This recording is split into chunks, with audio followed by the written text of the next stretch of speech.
November ಕ್ರಾಂತಿ, December ಕ್ರಾಂತಿ ಯಾವುದೂ ಇಲ್ಲ. 5 ವರ್ಷ ಕಾಲ ಸಿದ್ದರಾಮಯ್ಯ ಸಿಎಂ ಆಗಿರ್ತಾರೆ.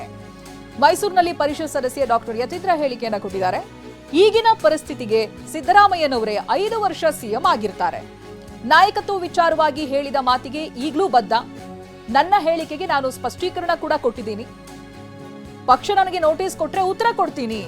ಹೀಗಂತ ಮೈಸೂರಿನಲ್ಲಿ ಡಾಕ್ಟರ್ ಯತೀಂದ್ರ ಸಿದ್ದರಾಮಯ್ಯ ಹೇಳಿಕೆ ಕೊಟ್ಟಿದ್ದಾರೆ.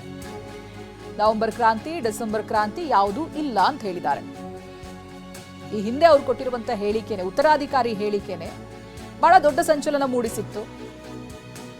ಡಿಸಿಎಂ ಆ ವಿಚಾರದಲ್ಲಿ ಮೌನವಾಗಿದ್ರು. ಈಗ ಮತ್ತೊಮ್ಮೆ ಕ್ರಾಂತಿ ಬಗ್ಗೆ ಮಾತನಾಡಿದ್ದಾರೆ ಯತೀಂದ್ರ. ಅದನ್ನು ಕೂಡ ಅವತ್ತೇ ಮಾತನಾಡಿದ್ದೀನಿ. ನವೆಂಬರ್ ಅಲ್ಲಿ ಇರುವಂತ ಕ್ರಾಂತಿ ಬಗ್ಗೆ ಏನ್ ಮಾತನಾಡ್ತಾ ಇದ್ರಲ್ಲ, ಅದೆಲ್ಲ ಊಹಾಪೋಹ. ಆ ತರದ್ದು ಯಾವುದೇ ಚರ್ಚೆ ನಮ್ಮ ಪಕ್ಷದಲ್ಲಿ ಇಲ್ಲ. ಸರಿ, ಈಗಿನ ಪರಿಸ್ಥಿತಿಲಿ ಖಂಡಿತ ಸಿದ್ದರಾಮಯ್ಯ 5 ವರ್ಷ ಕಂಪ್ಲೀಟ್ ಮಾಡ್ತಾರೆ. ಅದನ್ನು ಕೂಡ ಅವತ್ತೇ ಮಾತನಾಡಿದ್ದೀನಿ. ನವೆಂಬರ್ ಅಲ್ಲಿ ಇರುವಂತ ಕ್ರಾಂತಿ ಬಗ್ಗೆ ಏನ್ ಮಾತನಾಡ್ತಾ ಇದ್ರಲ್ಲ, ಅದೆಲ್ಲ ಊಹಾಪೋಹ. ಆ ತರದ್ದು ಯಾವುದೇ ಚರ್ಚೆ ನಮ್ಮ ಪಕ್ಷದಲ್ಲಿ ಇಲ್ಲ. ಸರಿ, ಈಗಿನ ಪರಿಸ್ಥಿತಿಲಿ ಖಂಡಿತ ಸಿದ್ದರಾಮಯ್ಯ 5 ವರ್ಷ ಕಂಪ್ಲೀಟ್ ಮಾಡ್ತಾರೆ.